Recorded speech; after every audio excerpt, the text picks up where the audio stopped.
Between 1792 and 1800, over 400 enslaved men, women, and children built what would become the most recognizable building in America. Their names were deliberately erased from official records. Their bodies were buried in unmarked graves across the District of Columbia. For 2 centuries, the government maintained these omissions weren't accidental, they were policy. In 1901, a restoration crew discovered something beneath the East Wing's foundation that made the superintendent order an immediate halt to all excavation.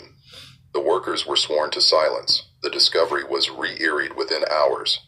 What they found suggested the original construction involved far more than simple labor exploitation.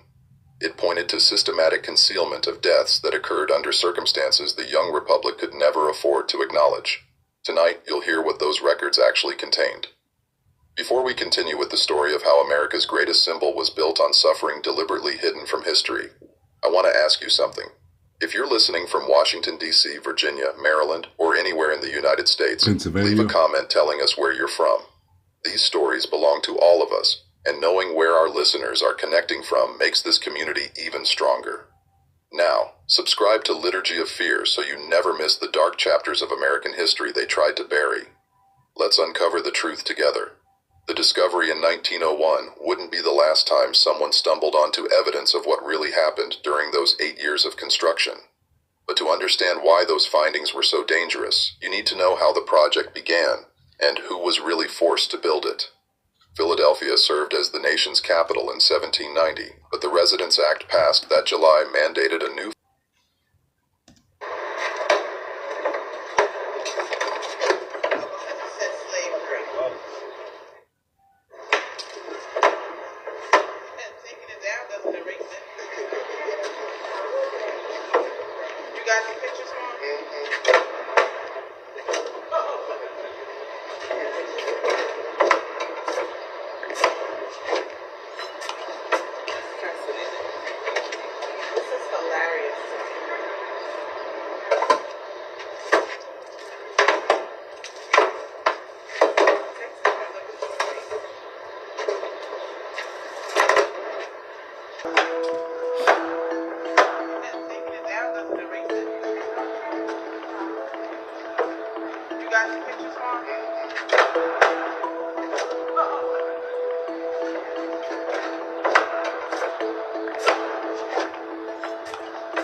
Let me affirm for the residents of the city of Philadelphia that there is a cooperative agreement between the city and the federal government that dates back to 2006.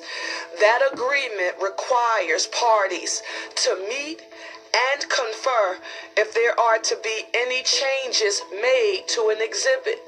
And our city solicitor, Renee Garcia, is working in conjunction with the amazing members of our law department team in working to follow up on that cooperative agreement. And we will keep you posted as to the results of all of our action. Philadelphia served as the nation's capital in 1790, but the Residence Act passed that July mandated a new federal district along the Towick River. President Washington himself selected the precise location in January 1791, 10 Midwood Square carved from land ceded by Maryland and Virginia. The site was hardly the grand landscape depicted in later paintings. It was malarial swampland, dense with mosquitoes, unbearably humid in summer, and populated by scattered tobacco plantations worked by enslaved people who'd been farming that soil for generations. The commissioners appointed to oversee construction faced an immediate problem. The federal government had no money. The entire project, President's House, Capitol, department buildings, roads, would cost an estimated $400,000, an astronomical sum for a nation still drowning in Revolutionary War debt. Secretary of State Thomas Jefferson proposed a solution that seemed elegant in its simplicity. Hire enslaved workers. Their masters would be paid a rental fee, typically $5 per month per enslaved person, while the workers themselves would receive nothing beyond basic food and shelter. This arrangement, Jefferson argued in a letter dated March 1792, would keep costs manageable while ensuring the work proceeds without delay or complaint. The chief architect, James Hoban, an Irish immigrant who designed several prominent buildings in Charleston, submitted plans for the President's House in July 1792. His design drew heavily from Leinster House in Dublin, featuring Georgian symmetry and ambitious scale. When Washington reviewed the plans, he insisted on making the building even larger, 1/5 bigger than Hoban's original proposal. This expansion would require substantially more labor, more materials, and more time. The commissioners sent notices throughout Maryland and Virginia. Masters could hire out their enslaved workers to the federal construction project. The compensation was reliable, and the government promised to return the workers unharmed. That promise would prove worthless. By November 1792, approximately 150 enslaved workers had been assembled at the construction site. They came from plantations throughout the region from Leon County, Charles County, Montgomery County, Prince George's County. Their masters' names appear in the commissioners' payment ledgers. Daniel Carroll, Notley Young, Samuel Davidson, William Brent, but the workers themselves were listed differently. The ledgers show only first names, sometimes not even that, just Negro man or Negro boy, followed by an age estimate. Tom, age 23, Peter, age 19, a boy called Harry, perhaps 14, a man named Len who the records suggest was over 50, too old for such brutal work, but hired out anyway because his master needed the monthly payment.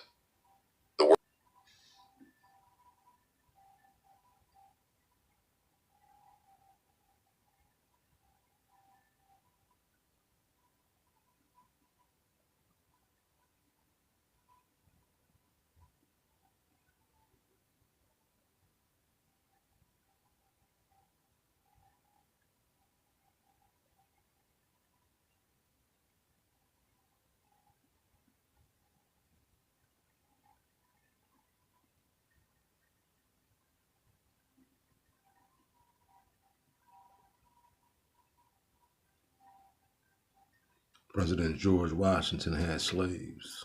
There's their ages. Just a few of them here, y'all.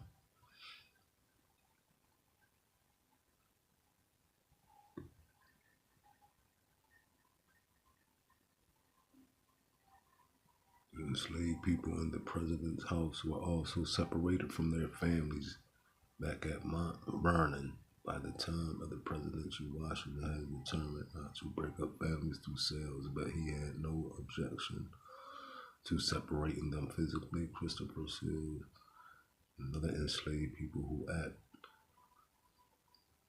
as messengers may have also have been able to pass notes and verbal messages, but their visits.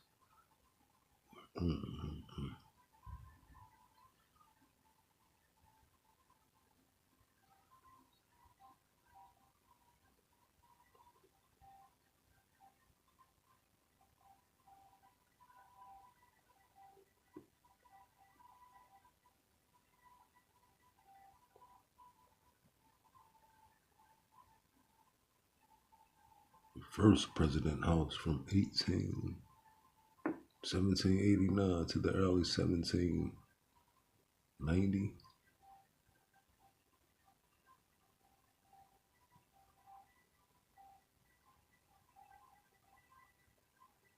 The first presidential mansion is right here, ladies and gentlemen. It's the first presidential mansion before they built it, before the slaves built the new one.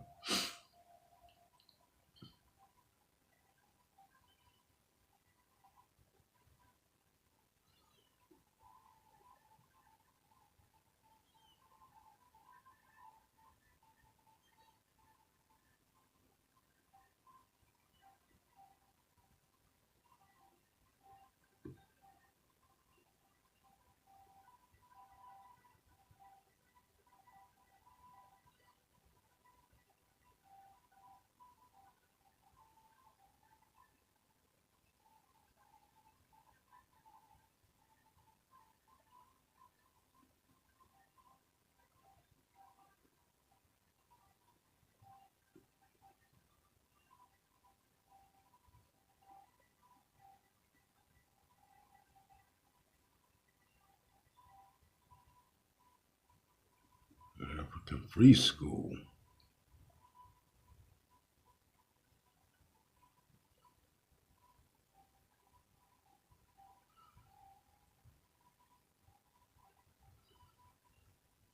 The president's house in Philadelphia. President Washington lived in this home from 1790 to 1797, and the president John Adams lived in the home from 1797 to the 1800s before the government relocated to Washington, D.C. And that's when we finished watching the video that slaves built the White House. Who that character, y'all? It was George Washington. Also shows his enslaved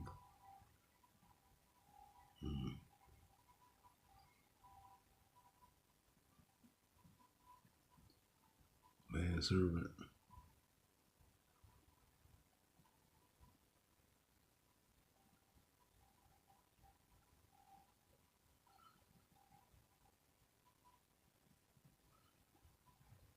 Just give me y'all a little one-on-one.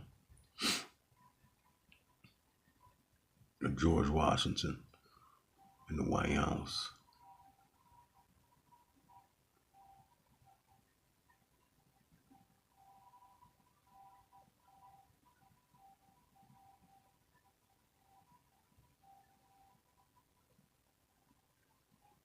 Names, dates, you know what I'm saying?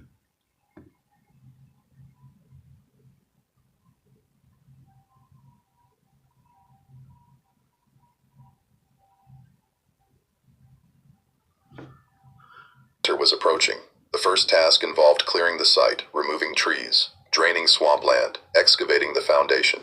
This meant working waist-deep in freezing mud, using nothing but shovels, pickaxes, and raw strength. The commissioner's letters from that first winter make brief mention of difficulties with the Negro labor due to weather, but provide no details about what those difficulties entailed.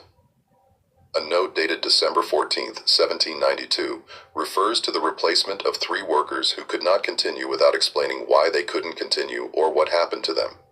One worker who did leave a trace in the records was a man named Isaac, hired from a plantation owner named Samuel Hanson.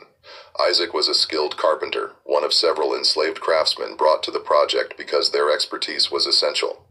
The commissioner's correspondence shows Isaac worked on the interior carpentry throughout 1793 and 1794, and that Hanson received payment for Isaac's labor through November 1794. Then Isaac's name disappears from the ledgers. No note of his return to Hanson's plantation, no record of sale or transfer. Simply absent from the documents as though he'd never existed. Another name that appears frequently in early records is Peter Lennox, a quarryman enslaved by Martha Custis Peter, step-granddaughter of George Washington. Lennox was tasked with supervising stone cutting at the government quarry in Acquia, Virginia, where the cream-colored sandstone for the president's house was extracted. The quarry work was among the most dangerous. Massive blocks of stone had to be cut, lifted, and transported without modern equipment. A single mistake could crush a man instantly. Lennox's name appears in payment records through 1796, noted as reliable and skilled.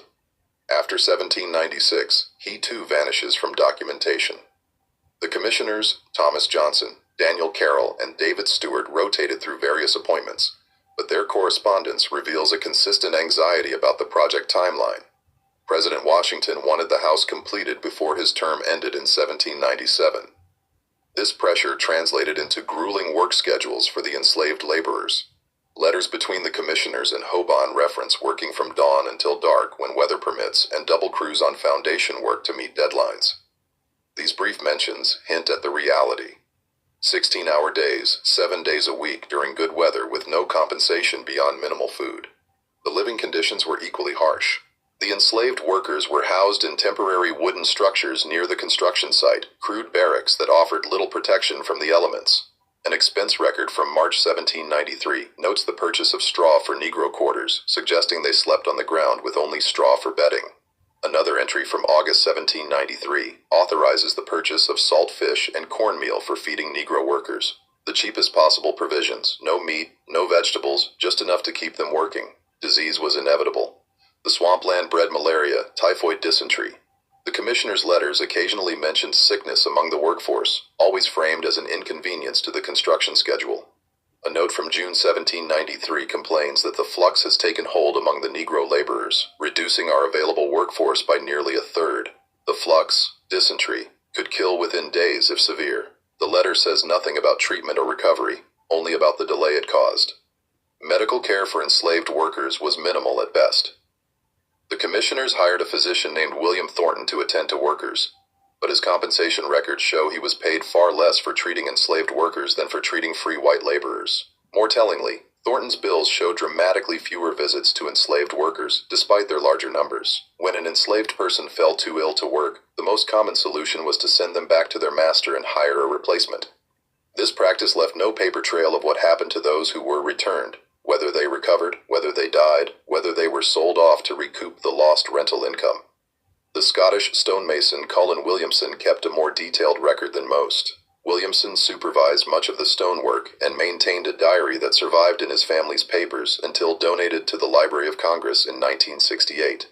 His entries from 1794 and 1795 provide rare glimpses into the daily reality. The Negro men worked the stone despite bleeding hands, he wrote in April 1794. They are given no gloves, no proper tools for their hands, yet are expected to produce the same quality as trained masons. Several have infections that should be tended. I mentioned this to the commissioner's representative, who said treatment would be provided when time allowed. Time, it seems, never allows. Williamson's diary also records an incident from July 1794 that doesn't appear in any official documentation. Today, a scaffold collapsed on the south wall. 3 men fell, 2 of them Negroes. The white man was carried to the physician immediately. The 2 Negroes were left where they fell for nearly an hour before anyone attended them. One appears to have a broken back. I suspect he will not survive, and if he does, he will never walk again. This troubles me greatly, but I am told this is not my concern. The man with the suspected broken back was likely a worker named Ben, enslaved by William Brent. Ben's name appears in payment ledgers through June 1794, then stops. Brent continued to receive payment for Negro labor in July and August 1794, but the name changes to Negro Man Jim. This pattern, sudden name substitutions in the payment records without explanation, occurs repeatedly throughout the construction period, suggesting workers were being replaced, but the circumstances of their departure were deliberately left unrecorded. By 1795, the structure's shell was largely complete, but interior work would take several more years. The project expanded to include not just the president's house, but also the surrounding landscape, roads, and ancillary buildings. This expansion meant the workforce actually grew during the latter half of the decade. At its peak in 1798, somewhere between 400 and 500 workers labored on the site and in related operations like the quarries, brick kilns, and lumber mills. The majority were enslaved. The commissioner's papers from this period grow increasingly terse about the enslaved workforce. Earlier letters at least mentioned them by category: Negro carpenters, Negro laborers, Negro quarrymen. After 1795, the references become vaguer. Workers hired from area plantations, contracted labor, servants. This linguistic shift wasn't accidental. As the project gained prominence and public attention, the commissioners became more careful about how they documented the workforce composition. They understood even then that the optics were problematic. Here was the house of the president, the symbol of the new republic being built by people who had no freedom in that republic. George Washington himself visited the construction site multiple times throughout the 1790s. His diary entries about these visits focus on architectural progress and timeline concerns. He never once mentions the enslaved workers in these entries, despite the fact that they made up at least 70% of the workforce. This omission speaks volumes about how the founders chose to see or not see the labor that built their institutions. The white laborers on site, immigrants mostly from Ireland and Scotland, were paid actual wages, typically $1 per day for skilled craftsmen, 50 cents for ordinary laborers. They could leave if they chose. They could complain about conditions. They had names in the records that included surnames, places of origin, next of kin. When they were injured, they received medical care and compensation. When they died, they were buried in marked graves and their families notified. None of this applied to the enslaved workers. They had no choice, no voice, no recourse. They built the house stone by stone, brick by brick, knowing they would never walk through its doors as anything but servants, knowing their children would inherit their chains, knowing their names would be forgotten, while the names of the architects, commissioners, and presidents would be etched into history books. But some of them left marks anyway, small, deliberate acts of presence that would only be discovered centuries later. In the spring of 1796, James Hoban reported a problem to the commissioners. Several stone blocks being set into the north wall bore strange markings, shallow scratches that appeared deliberate rather than accidental damage from quarrying or transport.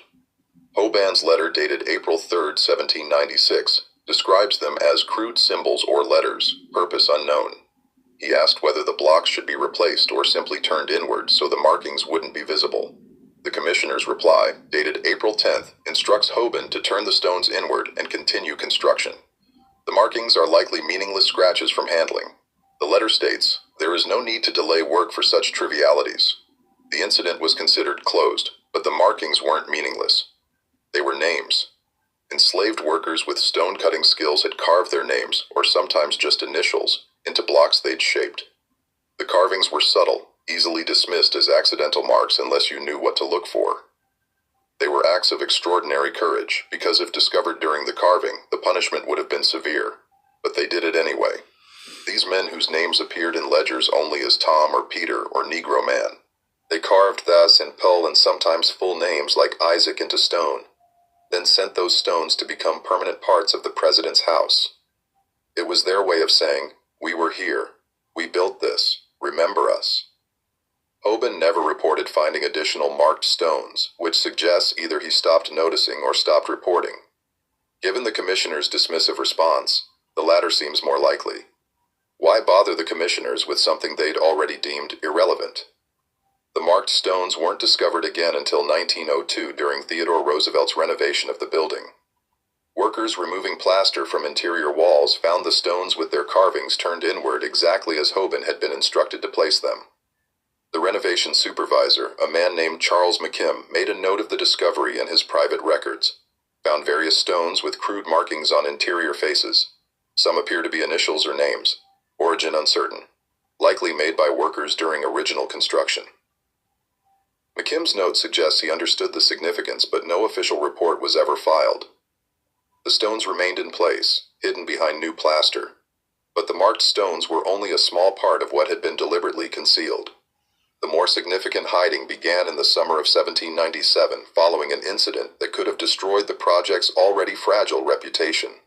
July 1797 brought one of the worst heat waves anyone could remember. Temperatures climbed above 100 degrees for days on end. The combination of extreme heat, swampland humidity, and inadequate water supplies created catastrophic conditions for the workers.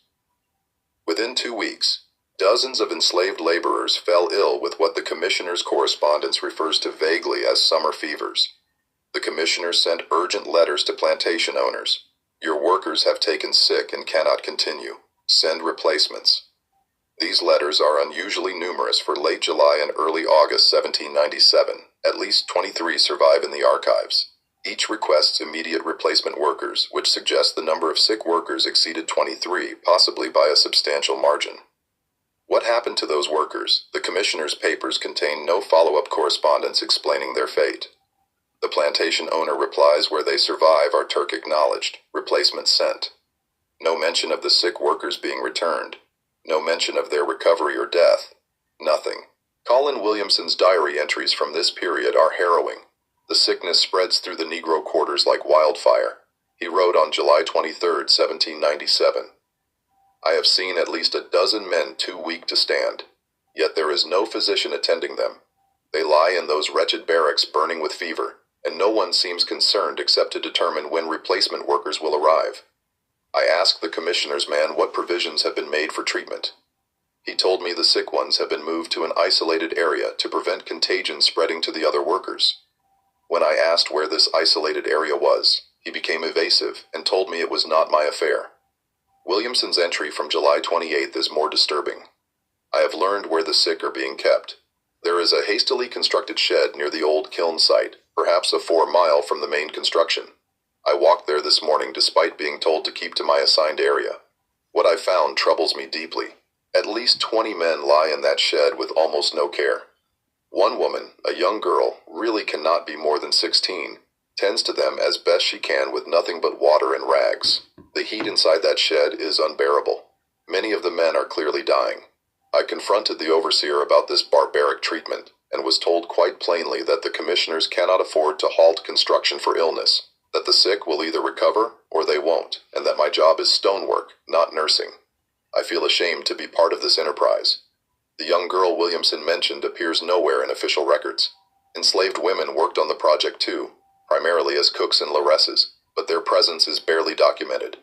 This particular girl may have been brought specifically to tend the sick, an enslaved person with nursing experience hired temporarily and then returned to her master when the crisis passed or didn't pass. Williamson's final entry on the subject, dated August 5th, 1797, is chilling in its brevity. The shed near the kiln is empty now, all of them. I asked what happened to the men who were there. I was told they'd recovered and been sent back to their plantations, but I saw no wagons arrive to transport them. I saw no men walking or being helped away. The shed is simply empty, and no one will speak of it. I suspect something terrible has occurred, but I have no proof and no one to tell who would care. What happened to those sick workers? If they'd truly recovered and been returned, there would be documentation, letters from plantation owners acknowledging the return, complaints about workers arriving in weakened condition, something. Instead, there's silence. A void in the records where answers should be. One of the few surviving plantation owners' letters from this period provides a troubling hint. Samuel Hanson, the man who'd hired out Isaac the carpenter, wrote to the commissioners in September 1797, inquiring about 3 of his enslaved workers who'd been sent to the project in June. I have received payment for their labor through July, Hanson wrote, but they have not been returned as I expected when I sent replacement workers in August.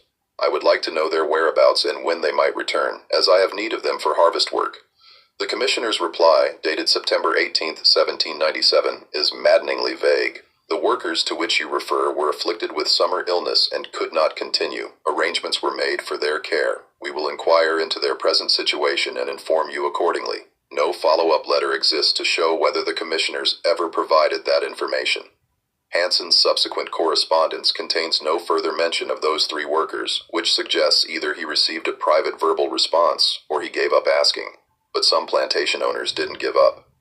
In November. What Hanson are they talking about, ladies and gentlemen? Because we got John Hanson here. And then we got the first black president, John Hanson, right? Our 2 first presidents. John Hanson was a black man, remembering John Hanson. So was they talking about this John Hanson here? The white man, John Hanson? Or the black man, John Hanson, the first president?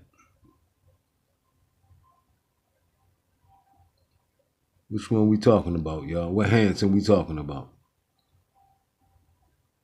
Our first president, this John Hanson.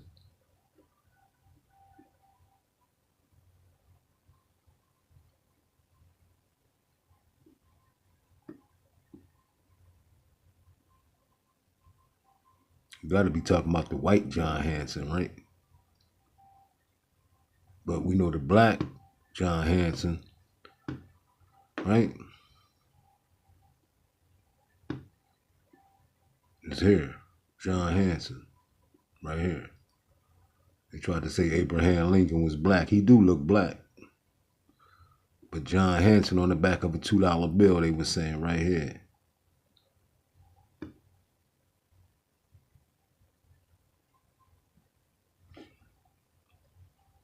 They got to be talking about this John Hanson, was the first president of the United States who served from November the 5th, 1781 till November the 3rd, 1782. So is they talking about him, ladies and gentlemen? They got to be. They got to be.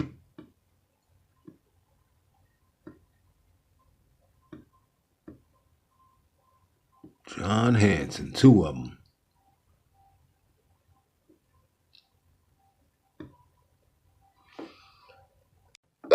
William Brent sent a pointed letter to the commissioners demanding the return of 5 enslaved workers who hadn't come back to his plantation despite being replaced months earlier. I have lost use of 5 able workers for which I continue to receive payment, yet the workers themselves have not returned. This arrangement cannot continue. I demand either the return of these workers or an explanation of why they cannot return along with compensation for their loss if they have died in federal service. Federal service. This letter hit a building nerve. the White House. The commissioner's reply It was came within federal 3 days, employees. unusually fast, and its tone was defensive. The workers to which you refer met with unfortunate circumstances during their service.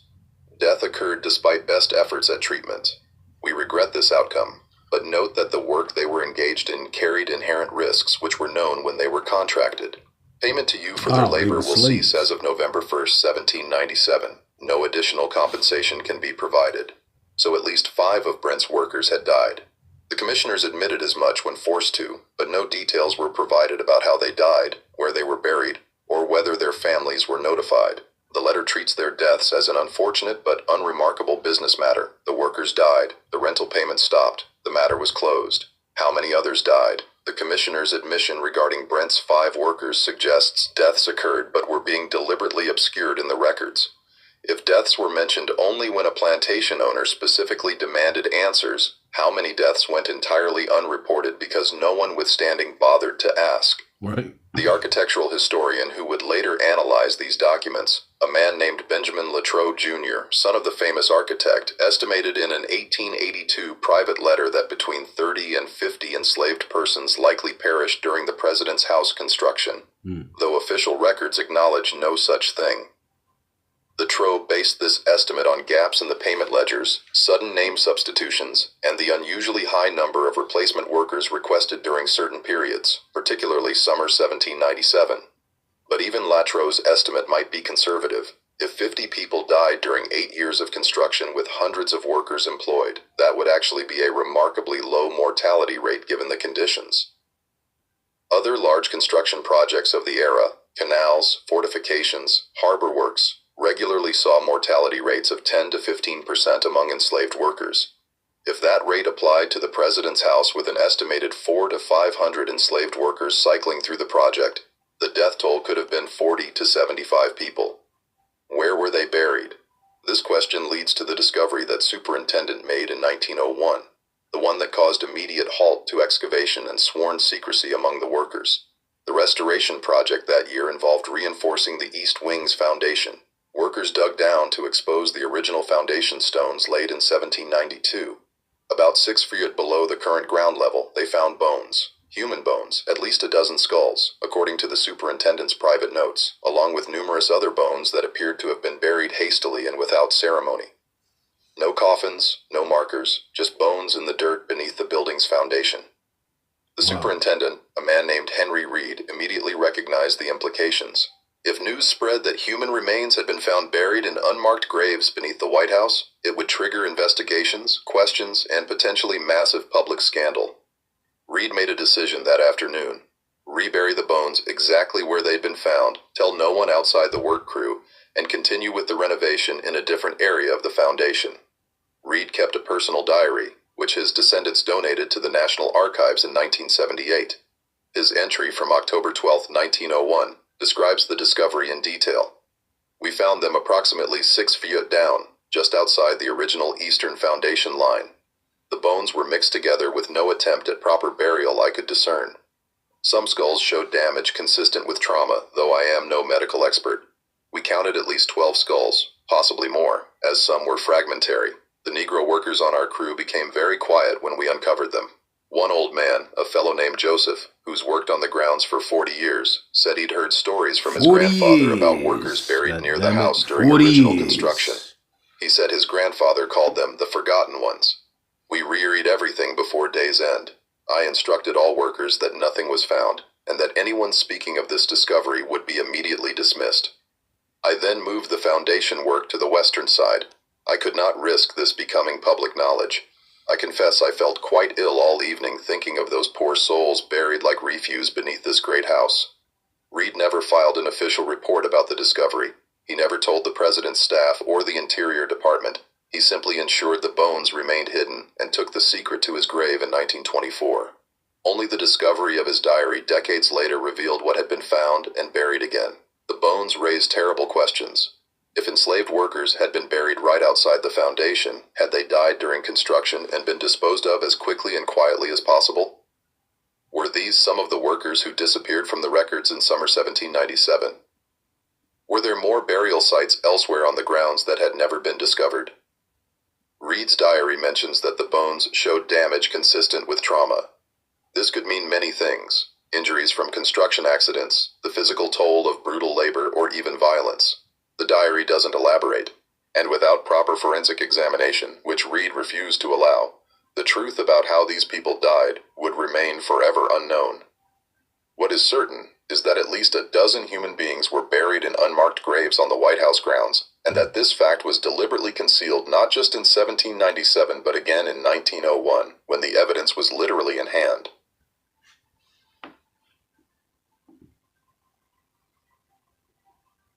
Hidden barrel vault in the skull remains of 12 found in the Washington State Park.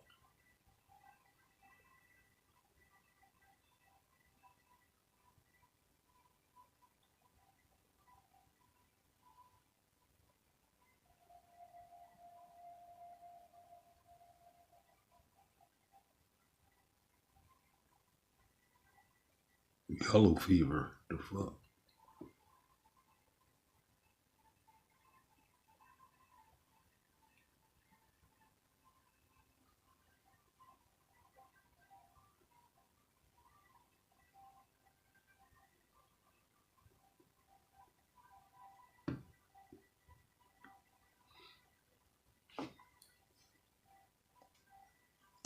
Times that these deaths were better left unacknowledged.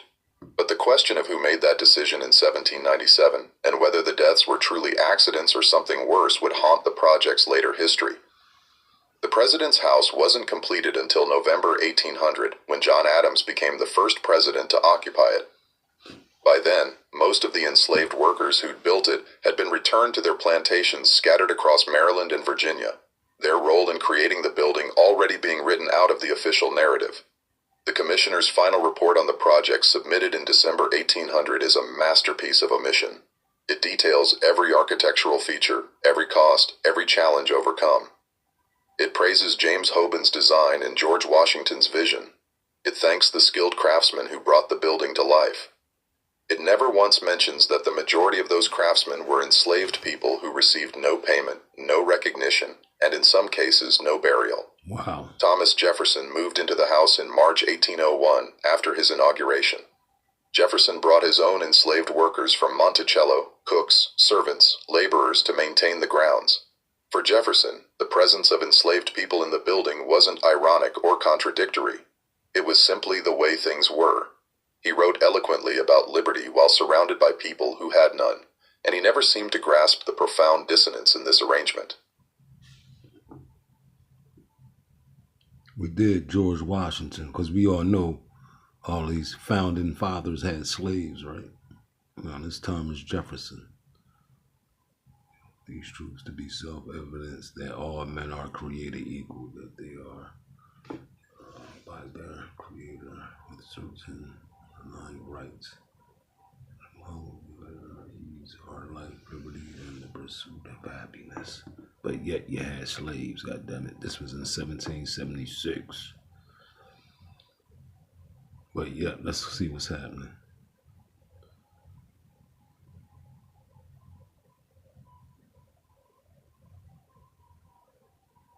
All men are created equal, right? That's what he said, 1776. But look, the name of his slaves.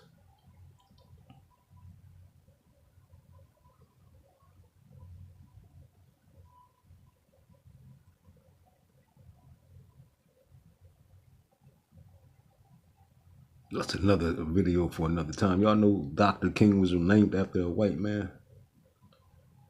Martin King was a white man. Free household of President Thomas Jefferson. Isaac, we seen that name. We heard that name too. Isaac. Ages was unknown.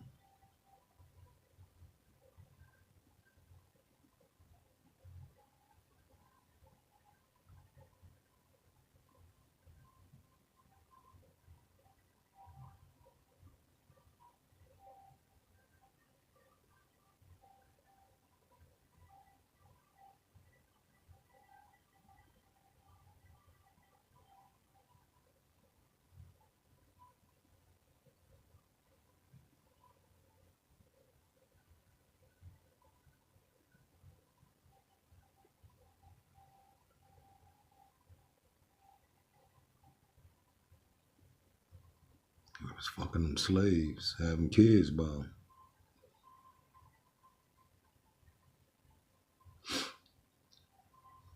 But y'all ain't out fighting for this. Y'all fighting for illegal migrant power. God damn it. And it's gonna erase our goddamn history, huh? Huh. It's gonna erase our history. We hold these truths to be self-evident that all men are created equal. Meanwhile, back at the ranch, here's his slaves. You can't make this shit up, y'all. White House decades later, though the origin of that name is disputed. Some say it came from the white paint used to cover the sandstone walls after British troops burned the building in 1814. Others claim it was always called that because of the aqua sandstone's natural color. Either way, the name took hold, and with it, a mythology about the building's construction that was almost entirely false. Official White House histories written throughout the 19th century barely mentioned the enslaved workforce. When they did acknowledge their existence, it was with euphemistic language like servants, workers from local plantations, or contracted labor. The implication was always that these were ordinary employees doing ordinary work for ordinary compensation. The fact that they were enslaved, that they had no choice, that they received nothing, all of this was smoothed over, sanitized, rendered invisible. Even histories that acknowledged slavery's role in construction minimized it. An 1831 guidebook to Washington described the building as erected by skilled craftsmen and laborers brought together through the federal commissioner's diligent efforts.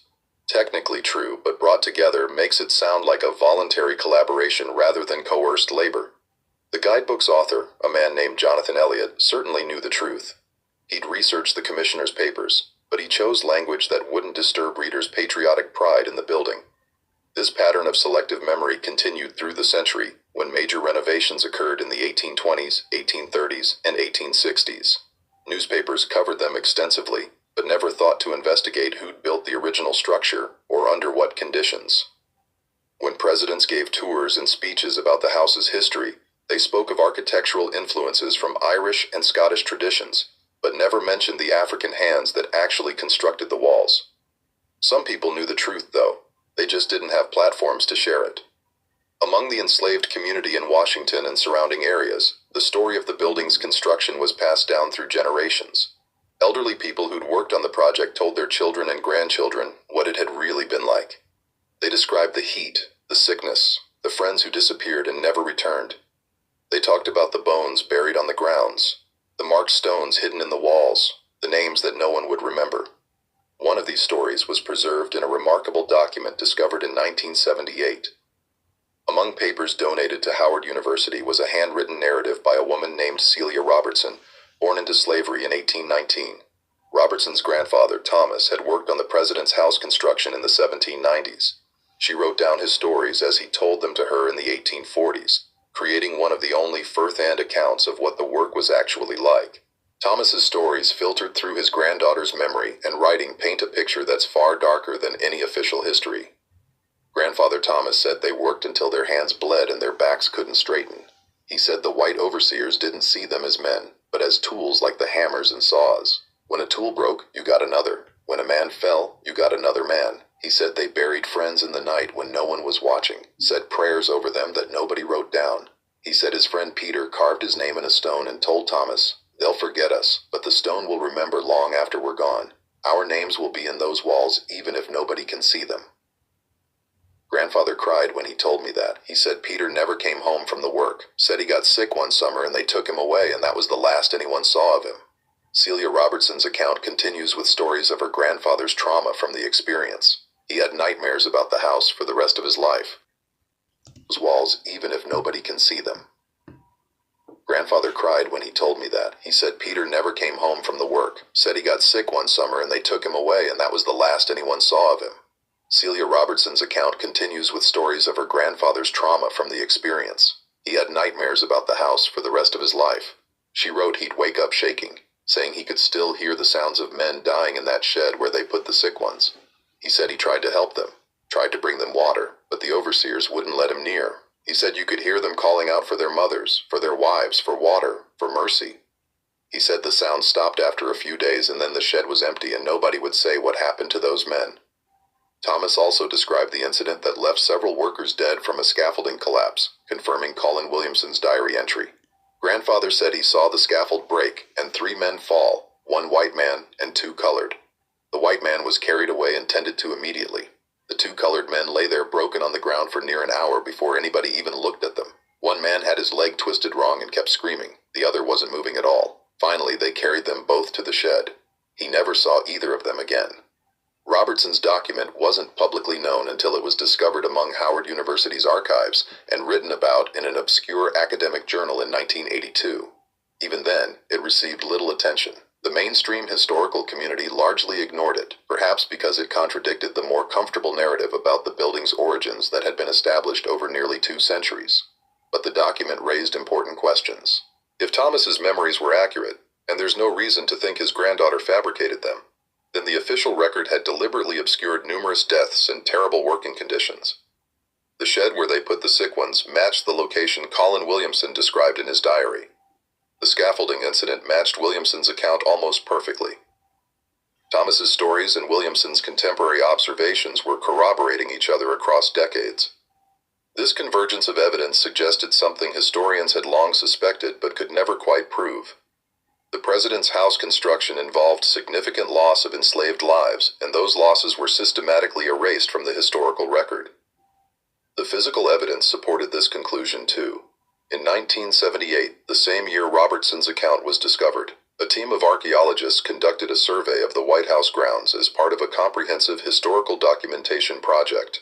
The survey included ground-penetrating radar analysis of areas that had never been developed or significantly disturbed since the 1790s. The radar revealed anomalies consistent with unmarked graves in at least 3 locations on the grounds. One site was very close to where Henry Reed's crew had discovered bones in 1901. Another was near the old kiln site that Williamson had mentioned in his diary. The third was in an area that's now part of the Rose Garden. The archaeologists noted these findings in their technical report but recommended against excavation.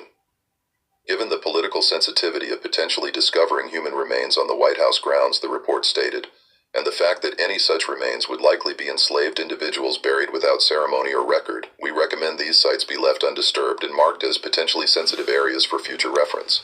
In other words, we know there are probably bodies buried here, but digging them up would be politically complicated, so let's just note it and move on.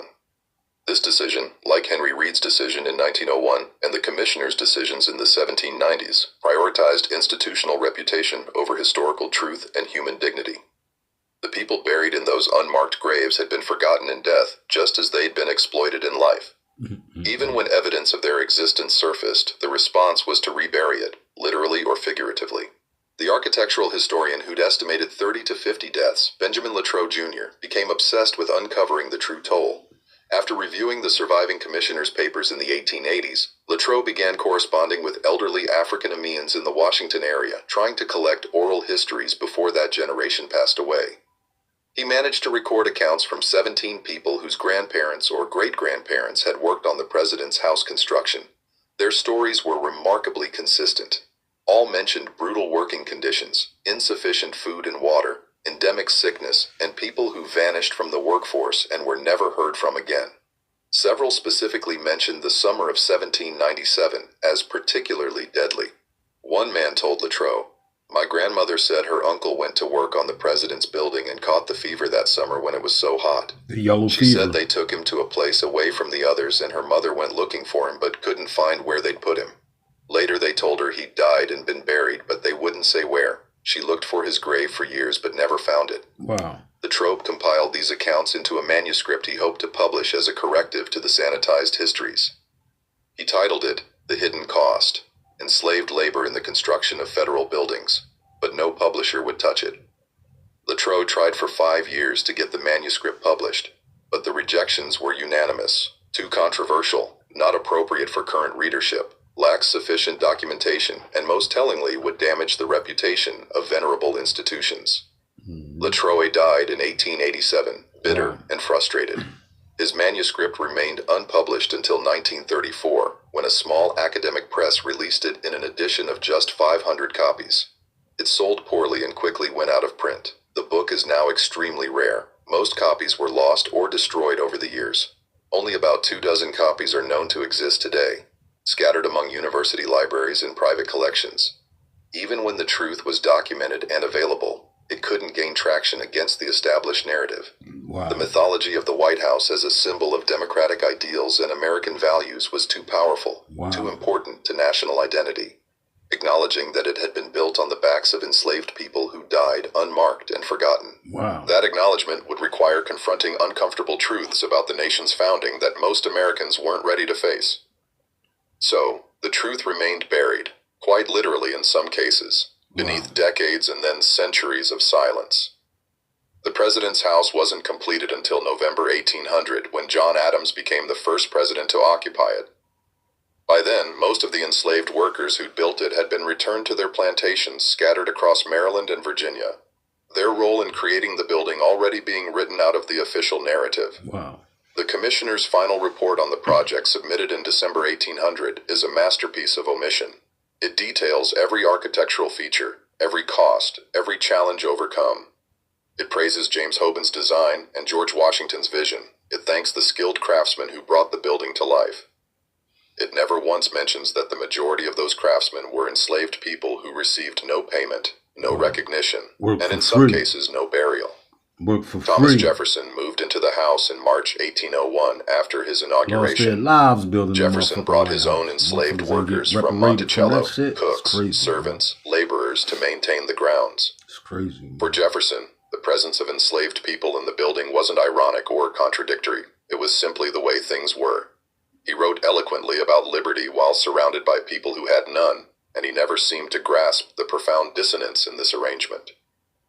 Among the enslaved community in Washington and surrounding areas, the story of the building's construction was passed down through whispered conversations and quiet warnings. Elderly people who'd worked on the project told their children what it had really been like. They described the heat, the sickness, the friends who disappeared and never returned. They talked about the bones buried somewhere on the grounds, the marked stones hidden in the walls, the names that no one would remember. One such story survived in a remarkable way. In 1843, a woman named Celia Robertson, born into slavery in 1819, began writing down her grandfather Thomas's stories about working on the president's house in the 1790s. She kept these writings hidden, knowing that enslaved people caught with written materials could face severe punishment. Her account, preserved secretly and passed down through her family, would remain unknown to historians for generations. Thomas's stories, filtered through his granddaughter's careful memory and secret writing, painted a picture far darker than any official history. Grandfather Thomas said they worked until their hands bled and their backs couldn't straighten. He said the white overseers didn't see them as men, but as tools, like the hammers and saws. When a tool broke, you got another. When a man fell, you got another man. He said they buried friends in the night when no one was watching. Said prayers over them that nobody wrote down. The account continued with stories that matched details from other sources. He said his friend Peter carved his name in a stone and told Thomas, "They'll forget us, but the stone will remember. Long after we're gone, our names will be in those walls, even if nobody can see them." Grandfather cried when he told me that. He said Peter never came home from the work. Said he got sick one summer and they took him away, and that was the last anyone saw of him. Thomas also described the shed near the kiln where sick workers were taken during that terrible summer of 1797. Grandfather said he tried to help them, tried to bring them water, but the overseers wouldn't let him near. He said you could hear them calling out for their mothers, for their wives, for water, for mercy. He said the sound stopped after a few days, and then the shed was empty, and nobody would say what happened to those men. He had nightmares about it until the day he died. If you're finding this story as disturbing as it truly is, take a moment to like this video and leave a comment with your thoughts. What do you think happened to those men in that shed? The theories and discussions in the comments help us all understand these dark chapters of history together. And if you haven't subscribed yet, do it now, because stories like this need to be told and remembered. Celia Robertson's account remained hidden in her family for decades after her death in 1889. By then, official histories of the president's house had already solidified into comfortable mythology that barely acknowledged enslaved labor at all. An 1831 guidebook described the building as erected by skilled craftsmen and laborers brought together through the federal commissioner's diligent efforts. The phrase "brought together" made coerced labor sound like voluntary collaboration. Meanwhile, occasional evidence would surface that contradicted the sanitized narrative. only to be quickly buried again. In 1867, during Andrew Johnson's presidency, workers repairing foundation damage from decades of settling discovered several artifacts that had clearly been left by 18th century laborers. Among them was a small wooden disc about 2 in diameter with careful carving on both sides. One side had the initials PL. The other side had what appeared to be a date, 1796. The maintenance supervisor recognized this might be significant and reported it to the White House steward. The steward examined the disc, noted it in his daily log as curious article found during repair work appears old, and placed it in a storage cabinet. No further investigation was conducted.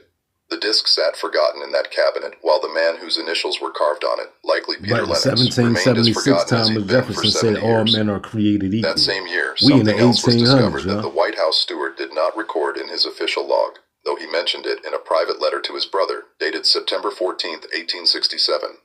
During foundation repairs this month, the workers uncovered what appeared to be human remains in the soil near the eastern wall. Old bones, several skulls. The workers became quite agitated, especially the colored men on the crew. I consulted with the president's secretary about what should be done.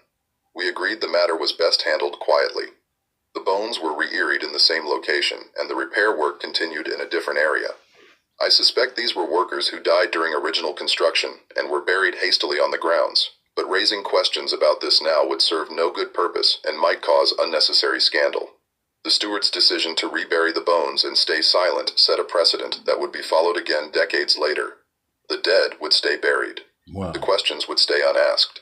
On the grounds of the In White House, 1891, man. the Interior Department commissioned a historian named Herbert Braftoft to write a comprehensive history of federal buildings. Braftoft was given access to archives that previous historians had never seen, including correspondence between the commissioners and plantation owners that had been stored in a War Department warehouse and largely forgotten. What Braftoft found in those yellowed letters disturbed him deeply. He found the exchange between William Brent and the commissioners in which they admitted 5 of Brent's workers had died. He found at least a dozen similar exchanges with other plantation owners. He found records of payment disputes where owners demanded compensation for workers who hadn't been returned. He found medical bills that suggested far more workers had required treatment than the commissioners had acknowledged publicly. Most disturbing was a letter he discovered from Samuel Davidson to his brother, dated December 1797, that had apparently never been sent. Davidson had written it in obvious anger. I have received notification from the federal commissioners that 3 of my workers have died while in their service this past summer. They died in July supposedly of fever, though no physician examined them as far as I can ladies determine. and gentlemen. The yellow Brother, fever. these were healthy, strong men I sent to Washington in June. 3 months later, all 3 are dead. Wow. And I am told this is simply unfortunate luck. I do not believe it was luck at all. I believe conditions at that construction site are barbaric. The overseers are cruel and negligent, and men are dying from abuse as much as from any fever. The letter continued with an accusation that made Braftoft stop and reread it twice. There's the yellow fever here, y'all. Glass.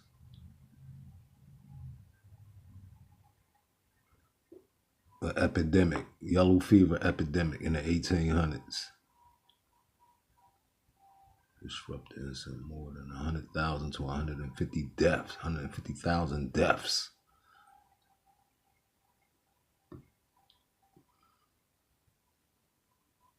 History of the yellow fever. Do the research, y'all. Do the research on the yellow fever in the 1800s. Major American epidemics of yellow fever, 1793 to 1905. Y'all check that shit out. All right.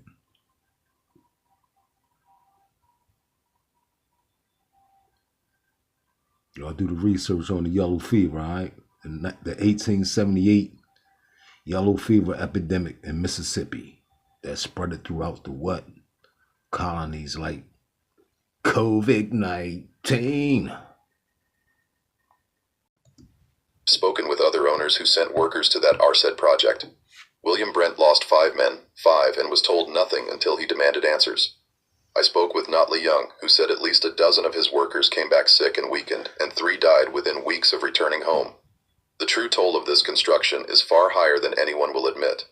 I will not send another living soul to work on federal projects. Raftoft sat in that archive room for a long time after reading Davidson's letter. If the plantation owner's information was accurate and Raftoft had found documentation confirming Brent's 5 deaths, then at least 24 enslaved workers had died that Davidson knew about.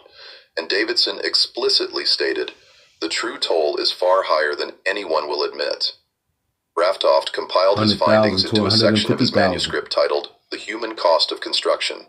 He wrote carefully but honestly about what the records revealed. The construction of the president's house, that great symbol of American democracy, was accomplished in significant part through the forced labor of enslaved persons. The conditions under which they worked were brutal. The compensation they received was nothing. And the deaths that occurred, deaths which available evidence suggests numbered at minimum 40 individuals, and quite possibly more, were deliberately obscured in official records, and have been omitted from all subsequent histories of the building. Wow. When Bancroft submitted his draft manuscript to the Interior Department in early 1892, the response came swiftly. A letter dated March 3, 1892 instructed him in unambiguous terms. "While we appreciate your thorough research, we feel that the section regarding unfortunate incidents during construction does not serve the purpose of this commissioned history, which is to celebrate the architectural and engineering achievements of our federal buildings. Please remove this section entirely and focus on the positive aspects of these great American landmarks," Bancroft protested. He wrote back, arguing that a complete history must include uncomfortable truths, that omitting the deaths and suffering of enslaved workers was a disservice to historical accuracy and to the memory of those who died. The Interior Department's reply was even more direct. Remove the section or the book would not be published and he would not be paid. Bancroft had spent 2 years on the project. He had a family to support. He removed the section, but he couldn't bring himself to destroy it. He kept the deleted pages among his personal papers along with copies of the most damning letters he'd found. He wrote a note on the folder containing them. "The truth about how the president's house was built. Removed from my history at government insistence. May someone braver than I eventually tell this story." H.B., April 1892. The published version of Bancroft's history appeared in 1893. It contained exactly 1 paragraph about enslaved labor. The project employed workers from area plantations under contract with their masters, a common practice of the era. These workers contributed their skills to the construction of this magnificent building. Bancroft's deleted section with its careful documentation of deaths, its quotes from Davidson's damning letter, its estimate of 40 or more casualties, remained in his personal files. When Bancroft died in 1918, his papers were stored in boxes by his family who didn't know what historical significance they contained. The architectural historian Benjamin Latrobe Jr., son of the famous architect, had spent years in the 1880s trying to piece together the truth about the president's house construction. He'd reviewed what records he could access. He'd interviewed elderly African-Americans whose grandparents or great-grandparents had worked on the project. He'd collected 17 oral histories, all consistent in describing brutal conditions, endemic sickness, and people who vanished and never returned. Latrobe compiled everything into a manuscript he titled "The Hidden Cost Enslaved Labor in the Construction of Federal Buildings." He estimated, based on gaps in payment records in the oral histories he'd collected, that between 30 and 50 enslaved persons had likely perished during the president's house construction. For 5 years, Latrobe tried to find a publisher. Every response was the same: too controversial, not appropriate for current readership, lacks sufficient documentation, and most tellingly would damage the reputation of venerable institutions. Latrobe died in 1887, his manuscript unpublished. His papers were donated to a university library where they sat uncatalogued and unread in boxes marked simply, "Latrobe, Architectural Notes." The truth was available. It was documented. It was in archives and family papers and university collections, but it couldn't gain traction against the established narrative. The mythology of the White House as a pure symbol of American ideals was too important, too central to national identity. Acknowledging it had been built on the backs of enslaved people who died and were forgotten. That acknowledgement would require confronting truths that most Americans in the late 19th century weren't willing to face. Facts. In October 1901, the discovery that Henry Reed's crew made beneath the East Wing Foundation brought all of these buried truths rushing back to the surface, at least for the few people who knew about it. The restoration project that fall involved reinforcing foundations that had settled over a century. Workers dug down to expose the original stones laid in 1792.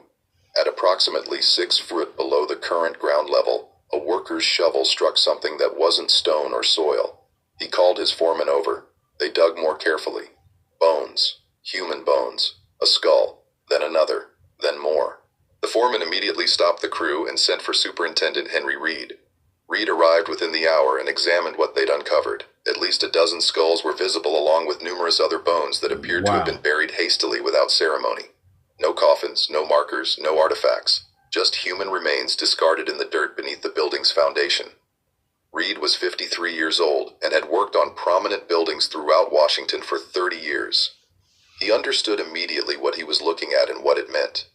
He also understood that if this discovery became public knowledge, it would trigger questions that would lead to investigations that would uncover the history that had been so carefully buried for a century. He made his decision within an hour. The crew would rebury everything exactly where it had been found. They would tell no one. They would move the foundation work to the western side of the building. And every worker on the crew would be told that discussing this discovery with anyone would result in immediate dismissal. The Negro workers on the crew had become very quiet when the bones were uncovered. One older man, a laborer named Joseph, who'd worked on the White House grounds for 40 years, approached Reed as the reburial was taking place. "Sir," Joseph said quietly, "my father worked on building this house back in the old days. He told stories before he died. He said, there were men buried near the house, workers who died, and nobody wanted to make a fuss about it. He called them the forgotten ones." Reed looked at the old man. "Did your grandfather say how many?" "He didn't know for certain, sir, but he said it was more than a few.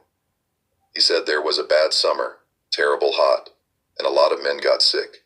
He said they took the sick ones away to a shed somewhere, and after a while you didn't hear them anymore. He said folks knew they died, but nobody would say it plain. Just buried them quiet and kept working." Reed nodded slowly. "Thank you for telling me that, Joseph. But this discovery, what we found today, it doesn't leave this work site. You understand?" "Yes, sir. I understand." Joseph paused. "But those men deserve better than being buried twice with no one knowing." "I know they do," Reed said, "but that's not a decision I can make." That evening, Reed sat in his room at a boarding house near the White House and wrote in his personal diary, "We found them today. At least 12 skulls, possibly more, buried roughly outside the original Eastern Foundation. No coffins, no markers, no dignity. Some skulls showed damage that might be from trauma, though I'm no expert. Joseph, one of our Negro workers," said his grandfather, "told stories about workers buried near the house during construction. He called them the Forgotten Ones, an apt name. We re-earied everything this afternoon. I've told the crew that anyone who speaks of this will be dismissed immediately. I've moved the foundation work to the west side.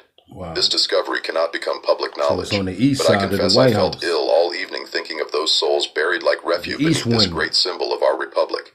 Reed never filed an official report. He never told the president's staff or the Interior Department. He kept the secret until his death 23 years later, and only his private diary, which his family kept but never read carefully, preserved any record of what had been found. The bones that Reed and his crew rearied that October afternoon in 1901 remained in the ground, as forgotten in the 20th century as they had been in the 18th. The men they belonged to, some of whom were probably listed on the paper hidden in the foundation, some of whom had carved their names in stones now hidden behind plaster, stayed nameless and unmourned. But the discovery raised questions that Reed couldn't help but think about, even though he'd never asked them aloud. If at least 12 people were buried right outside the Eastern Foundation, how many more were buried elsewhere on the grounds? The property covered 18 acres. Were there other burial sites that had never been disturbed? How many people had really died building this house? Reed thought about Joseph's grandfather's story of the shed where sick workers were taken that terrible summer. He thought about the skulls with trauma damage. He thought about the fact that no official records acknowledged any of this. Someone in 1797 had decided these deaths weren't worth documenting. Someone in 1867 had decided bones found during repairs should be quietly re-earied. And now Reed himself had made the same decision in 1901. The pattern was clear. The dead would stay buried. The truth would stay hidden. And the comfortable mythology about the building would remain undisturbed. The following spring, in March 1902, Workmen were removing old plaster from interior walls during renovation work when they discovered something that James Hoban had documented back in 1796. Behind the plaster, on stones that had been turned inward so their carved faces wouldn't be visible, were shallow scratches that weren't random at all. They were names, initials, small deliberate marks carved by the people who'd shaped the stones. One worker noticed a stone with clear letters, Aths, another had PL. A third showed what looked like Isaac carved carefully into the cream-colored sandstone. We seen Isaac. The workmen name. called over their supervisor, who examined the markings and then ordered the workers to replace the plaster immediately and not discuss what they'd found. Wow. But one worker, a young man named Timothy O'Brien, made a sketch of 3 of the carved stones before the plaster was replaced. He wrote in his own diary that evening, "Found names carved in the stones today. Old James, the colored man who works in the basement, says those were likely enslaved men who built this place. He says they carved their names so they wouldn't be forgotten. Supervisor told us to cover them back up and not talk about it. Wow. Seems wrong, leaving those names hidden, but I suppose that's how it's always been." O'Brien's sketch showed 3 sets of markings, T on one stone, PL on another, Isaac on a third, Peter Lennox, Thomas Isaac, names that appeared in the commissioner's payment ledgers a century earlier, now rediscovered carved in stone and immediately hidden again. The plaster was replaced that afternoon. The names were covered once more. The workers moved on to other walls, other renovations. Within a week, everyone had stopped thinking about the carved stones, Wow. if they'd thought about them at all. Theodore Roosevelt, who occupied the White House during these renovations, was never told about the bones found the previous year or the carved names discovered that spring. The information was deemed irrelevant to the president's concerns. Superintendent Reed had kept his silence, Sad, man. and the renovation Sad. supervisor saw no reason to break it. By the summer of 1902, all the renovation work was complete. The White House looked magnificent. Its structure reinforced its interiors, refreshed. Visitors admired the building's beauty and historical significance. Tour guides told stories about the architecture, the presidents who'd lived there, the important decisions made within its walls. No one mentioned the bones buried on the grounds. Wow. No one spoke of the names hidden in the walls. No one acknowledged the price that had been paid to build this symbol of American democracy. In plantation communities throughout Maryland and Virginia, elderly people still told stories about grandparents or great-grandparents who'd worked on the president's house construction and never came home. These stories were passed down through generations, preserved in African-American families even as they disappeared from official history. But by 1902, most of those elderly storytellers had died. Wow. Their children remembered some of the stories, but the details grew vaguer with each generation. Right. Names were forgotten, specific incidents blurred together. The truth became harder to distinguish from embellishment or confusion. Celia Robertson had died in 1889, and her carefully hidden writings about her grandfather Thomas's experiences remained secreted away, unknown to anyone outside her immediate family. Herbert Bankfra's deleted manuscript section sat in a box in his study. Benjamin Latrobe Jr.'s unpublished book gathered dust in a university storage room. The White House steward's 1867 letter to his brother about finding bones had been discarded after his brother's death. Henry Reed's diary sat on a shelf in his bedroom, unread by anyone. The truth existed, scattered across dozens of documents and memories and hidden artifacts. But scattered truth is invisible truth. Without someone to gather the pieces, to insist they mattered, to force the uncomfortable questions, the truth might as well not exist at all. The president's house stood gleaming in the Washington sun, arguably the most recognizable building in America. Visitors from across the country came to admire it. School children learned about its history. Artists painted it. Photographers captured it. Politicians worked within it. And beneath their feet, in unmarked graves scattered across the grounds, lay at least a dozen people who'd built the foundation those visitors walked upon. Wow. No one knew their names. No one knew exactly where they were buried. No one knew precisely how they died or how many others had died with them. The questions that should have been asked in 1797 were never asked. The investigations that should have happened in 1867 or 1891 or 1901 never occurred. Wow. The recognition that should have been given was never offered. Is that The love for carved you or names hate? stayed hidden behind plaster. The bones stayed buried in the earth. The documents stayed scattered and unread in various archives and private collections, and the comfortable myth that the president's house had been built by skilled craftsmen working under normal circumstances remained undisturbed. In the Negro neighborhoods of Washington, some people still knew different. Old folks would point toward the White House and say, "My people built that, built it with their own hands, and got nothing for it. Some of them died building it and got buried right there on the grounds. But you won't read about that in any book. Their grandchildren and great-grandchildren heard these claims but didn't always believe them. The stories seemed too painful, too accusatory against the nation's greatest symbol. Surely, if enslaved people had built the White House and died in the process, that would be in the history books. Surely the government would acknowledge something that important. But it wasn't in the history books. Fact. The government didn't acknowledge it. Nope. The stories were true, but they existed only in oral tradition among the descendants of the enslaved, while the written history told a different, cleaner tale. This is how truth dies, not in one dramatic suppression, but in 1,000 small decisions to look away, to stay silent, to prioritize comfort over honesty. What they out there doing now, the big distraction. Having y'all out there protest with these illegal migrants and LGBT mooks. Meanwhile, our history is being erased right under your nose. But yet y'all distracted with foolishness. Continue on fighting for these illegal migrants, while our ancestors paid a heavy price for this situation. No one's out there protesting, marching about our Holocaust, but y'all too busy worrying about the illegal migrants' Holocaust. The same dog that bit them didn't bite us, okay? It was a different dog that bit us, goddammit, and as you can see. Herbert Bancroft offed removing his section rather than losing his payment. Henry Reed reeing the bones rather than creating scandal. Renovation supervisors ordering plaster replaced overcarved names rather than acknowledging their significance. Each decision seemed reasonable in isolation. Each person who chose silence had understandable reasons. But the accumulation of all those reasonable decisions meant that people who'd built the White House with their own hands, who'd died in the process, who'd carved their names in stone, hoping to be remembered, those people were forgotten anyway. Wow. The White House still stands more than a century after those bones were found and re-earied. It stands on foundations laid by people whose names were erased from history. Wow. It was built with labor that was never compensated, never acknowledged, never never honored. None of that and for shit. generations Everybody after got 1902, reparations the comfortable for African mythology Americans, persisted man. because the truth had been buried too Sad, many man. times, too deeply by too many people who chose not to see it. This mystery shows us how historical truth can be methodically erased through seemingly reasonable decisions. How institutional silence can be more powerful than active censorship, and how people can build the most famous symbols while remaining utterly invisible themselves. It shows us that the cost of maintaining comfortable myths is often paid by those who have no voice to protest, no power to demand remembrance, no way to make history acknowledge they existed.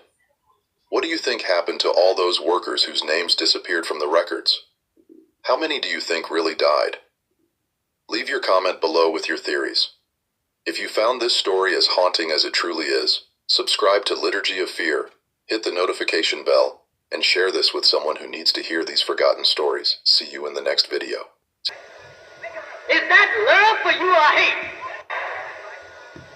Is that love for you or hate? Now we all know history that slaves that built the White House, and we just heard it, was buried under the White House grounds on the East Wing, right? Now, every time they have a little get-together at the White House, you notice they always partying on the East Wing, on the bodies of our ancestors that built the White House. Look at all these mooks, y'all, in the picture. With Joe Biden when he was president, and Kamala Harris, who's married to this dude, Hoff, and she don't even carry his last name. So are they really married? That's the question. Then she brought in who? Tim Walz or some shit from Minnesota, and we all see the corruption that's going on in Minnesota, right? And the foolishness that's taking place there. Another man, supposed to be a man, goddammit, full wig, weave, wig, and dress inside the White House, along with other mooks supporters in the background, illegal migrant supporters in the background, partying on the grounds that our ancestors are buried on, y'all. Buried. Our ancestors is buried on these grounds that these motherfuckers are partying on, y'all. Is that love for you or hate? Look at this.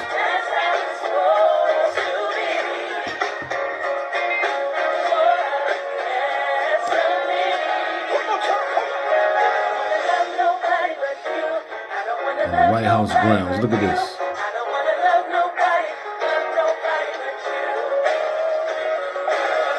A concert on the White House grounds where our ancestors that built the White House is buried, y'all.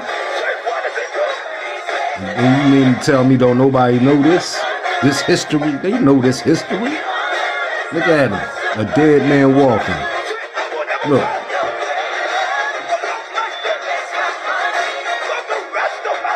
Fake shit, y'all. All fake shit. Sad than a motherfucker, man. Lady marked Pride Month, and the First Lady marked Pride Month at the White House today. They welcomed members of the LGBTQ plus community to the South Lawn for a picnic and concert. The president told those in attendance that they are loved and they are heard. He praised the extraordinary courage of the LGBTQ plus Americans and said no one should have to fear for their safety. The president said protecting their rights is top priority of his administration. For all the progress we made, we know real change and real challenges still remain. When a person can be married, you know where the remains at. Y'all partying on the remains. Got them. In the afternoon, something is still very wrong in America. The president also called on Congress to pass the Equality Act. It would amend the Civil Rights Act of 1964 to prohibit discrimination on the basis of sex, sexual orientation, and gender identity. That's the kind of heckling I can always accept. But, seriously, too many folks are still targeted. And transgender women of color are particularly vulnerable. So that kind of ugliness simply doesn't belong in America. That's not who we are. And, the truth is that courage comes in a lot of forms. There's courage in the moment of danger, the kind our troops show in battle. There's the courage of resilience and perseverance, what we see in our brave wounded warriors. There's moral courage of the sort we saw in Dr. Martin Luther King Jr. and Harvey Milk, who fight for their ideals. And then there's the kind of courage it takes to be true to yourself, even if society doesn't always accept or understand you. And nobody's got a monopoly on that kind of courage. It can come from all walks of life. And to a young boy or girl out there struggling with their own identity, the folks in this room are heroes, have shown extraordinary courage. Not only are you helping others find the strength to be true to who they are, you're helping America be true to who we are as a nation. And that's ultimately what this Pride Month is all about. It's about commemorating the bravery at Stonewall. Wow. When in the face of hatred and violence, a group of Americans decide to stand up for their rights to be who they are. It's about celebrating the extraordinary progress we've made in making sure that LGBT Americans can enjoy their rights to pursue life, liberty, and happiness. But it's also about pride in who we are as a nation. We are big and vast and diverse. We've got different backgrounds and different beliefs. We've got different experiences and stories. But we are bound by our shared ideal that no matter who you are or what you look like, where you come from, who you love, there's a place where you should be able to write your own ticket and be who you are. Immigrants who deserve to have a pathway to be able to get right with the law. I told you that whole fight was for illegal migrants, immigrants, and LGBT mooks. See, now y'all heard that, goddammit. You can't make this shit up. You can't make this shit up. Anybody who's treated differently because of the color of their skin or the nature of their faith. Anybody whose right to vote is threatened. So there's still battles to wage, more hearts and minds to change. As long as there's a single child in America that's afraid they won't be accepted for who they are, we've got more work to do. But if the people in this room and our friends and allies across the country have proven anything, it's that even in the toughest of circumstances, against the greatest possible odds in America, change is possible. It's in our hands. Together, I know we'll get there. Look how far we've already come. Thank you. God bless you.